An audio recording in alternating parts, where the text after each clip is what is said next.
Magandang araw na muli mga boss. Pakiramdam mo ba parang pigil na tumakbo itong sasakyan mo? Yung bang pag tinapak mo yung accelerator delay na yung hatak niya?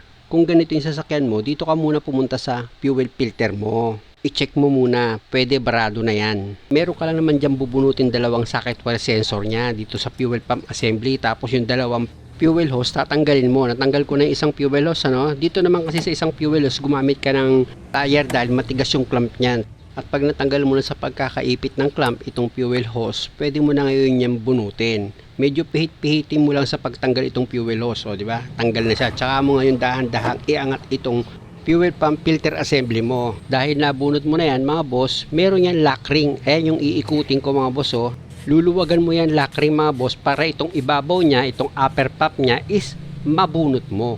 Dapat may isagad mo na yan sa thread. Pero bago mo tanggalin itong upper pump mo, mga boss, yan tinuturo ko, yan yung arrow niya. Na kapag ibinalik mo itong upper pump mo, dapat itong upper pump mo na may arrow at itong body, dapat yung arrow niyan magkatapat. Pag ibinalik mo, tsaka mo ngayon dahan-dahan iangat itong upper pump mo. Yan yung ginagawa ko, mga boss. Dahan-dahanin nyo lang. Kung makikita nyo yung fuel filter niya, di ba?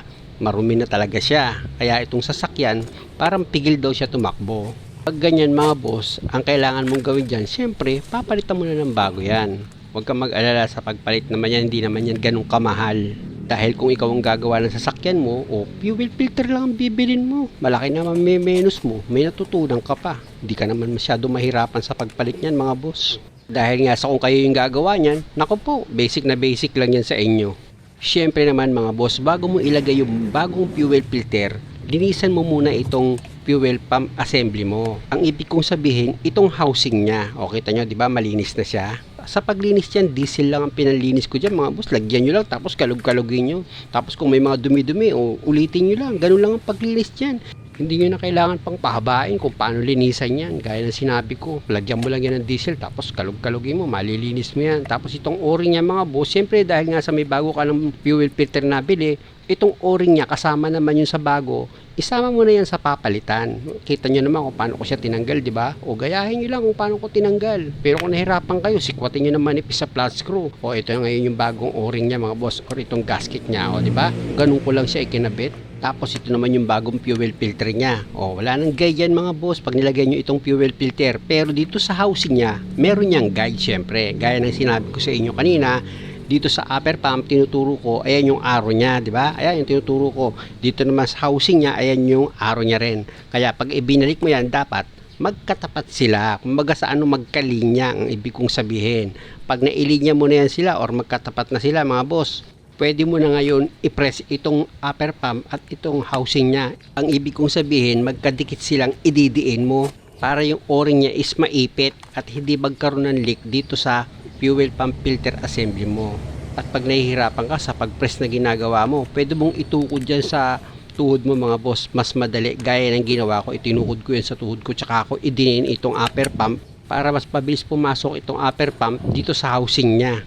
Mapapansin mo na yan pag naipasok mo na itong upper pump dito sa housing, mga boss, kasi matigas na yan idiin. Pangalawa, kahit anong tulak mo, hindi na yan bababa. Ibig sabihin nun, sagad na yon, nakasagad na siya. Tinuturo ko ulit yan yung arrow, di ba? Magkatapat sila. Tapos itong lock ring niya, pwede mo na ngayon yung pihitin para mag-lock na itong housing, pati itong upper pump niya. Tandaan nyo, mga boss, dito sa lock ring niya, meron din yung arrow. Pag yung arrow niya tumapat na dito sa arrow ng upper pump at saka sa housing, ibig sabihin nun, okay na yung pagkakahigpit mo. Gaya niyan, mga boss, okay na yung pagkakahigpit ko. Tignan niyo yung arrow, tapat-tapat na ngayon. Mula sa housing, sa lock ring hanggang sa upper pump, tapat na yung arrow na yon. Tapos pwede mo nang ibalik yan sa dati niyang position. Dito naman, mga boss, sa position na paglalagyan mo ng fuel filter mo, yan tinuturo kong bakal. Diyan mo ipapa-slide itong hinawakan ng daliri ko. Ayan, yung hinawakan ko yan. Ayun yung pinaka-guide mo, mga boss, para itapat mo yan dito sa bakal na tinuro ko.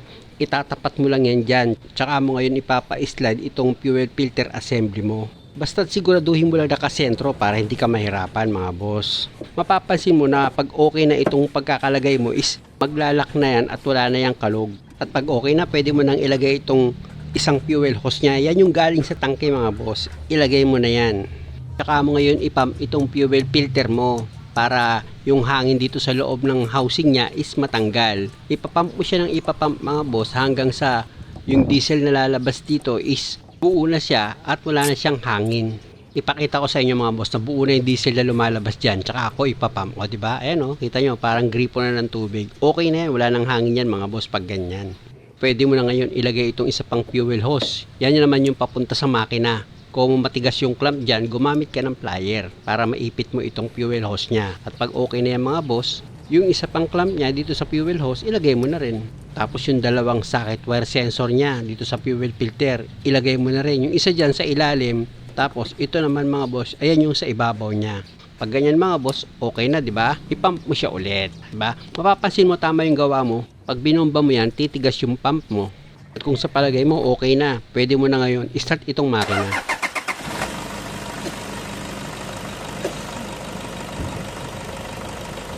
O di ba mga boss, okay na siya. One click nang ini-start. Sana lang mga boss kung ganito yung sasakyan nyo, nakukuha nyo lahat ng mga itinuturo ko sa inyo.